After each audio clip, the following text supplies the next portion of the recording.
In the first lesson within this module on problem solving, we looked at the big picture stages that we go through when solving a problem. In this lesson, we're going to focus in on a specific example. We're going to look at the process of habit change and apply that framework that we've already seen, along with our visual note-taking skills, to that specific problem.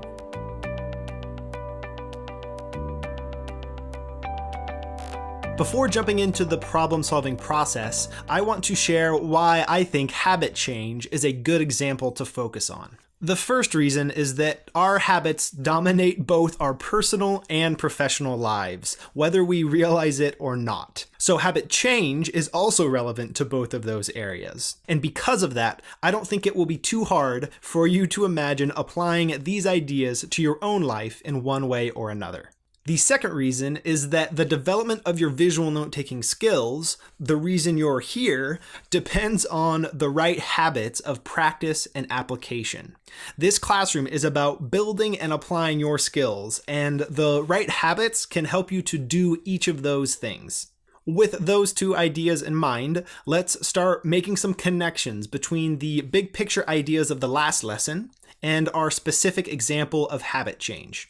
Our puzzle analogy from the last lesson reminds us that there is a current situation in which we find ourselves and a desired outcome that we want to work toward. In the case of habit change, we start out with either a bad habit or no habit at all, and the outcome we'd like to arrive at is a good habit. The process of moving from one to the other we will call habit change. That's the big picture. Let's zoom in on the stages. In stage 1, we want to gain a deep understanding of our current situation. Since we are dealing with habits here, I think it will be helpful to sketch out your typical day, relying on scenes to do so. The goal here is not to get every single detail of your day down on the page, but instead to focus on the major chunks of your day. You want to see what your current day looks like. And if you want to change a bad habit, make sure to capture when that habit tends to occur. In stage 2, we create a clear picture of the desired outcome. This is where you can adjust the scenes related to a bad habit and/or insert a new scene where the good habit will go. This clear picture is therefore a sketch of a different day, one with bad habits removed and good habits in place. You might be tempted to build in a bunch of new habits at once, but I would advise against that. Focus instead on one habit first. You can always build in more in the future, and by focusing on just one right now, there's a higher likelihood that you'll successfully build that habit into your life. And to do that, to build in that new habit, we enter stage 3, where we'll develop the steps to get from where we are to where we want to go. Rather than quitting the bad habit cold turkey and jumping all in on the new good one, better to make it a gradual transition. Your body and mind will handle it better that way.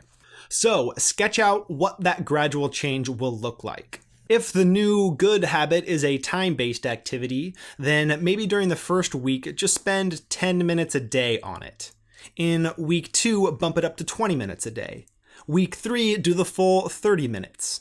If it's not a time-based activity, then figure out another way to make that transition gradual and sketch out each step in that transition. In stage 4, we actually carry out those steps. And what we can do as visual note takers is create for ourselves a visual accountability tool. You might create a poster with those steps on it and add checkboxes so that you can track and celebrate small daily wins. You could even add other sketches to this poster that represent why you're building this new habit into your life. Feel free to add a fun title, make it colorful, give it some personality, and then post it on your wall wherever you want to be reminded of this habit and use it to hold yourself accountable. Stage 5 is about reflecting on your problem-solving process and refining it where necessary. In our case, I recommend keeping a habit journal, which you update daily or weekly with both text and sketches to document how the habit change is going for you. I would add to that a weekly review where you look back at how you did the past week and, where necessary, make adjustments to those steps that you developed in stage 3. With that reflection and refinement, you'll be smoothing your path as you take those steps toward that desired outcome of yours. Notice that we have now built in visual elements to each stage of the problem-solving process, not just for the heck of it, but to help us do a better job of solving the problem that we set out to solve. Your task as a follow-up to this video is to make 2 lists. First, create a list of bad habits that you would like to remove from your life. Then make a second list of good habits that you would like to build into your life. Don't start removing or building just yet. That is what we will get into at the end of the next lesson.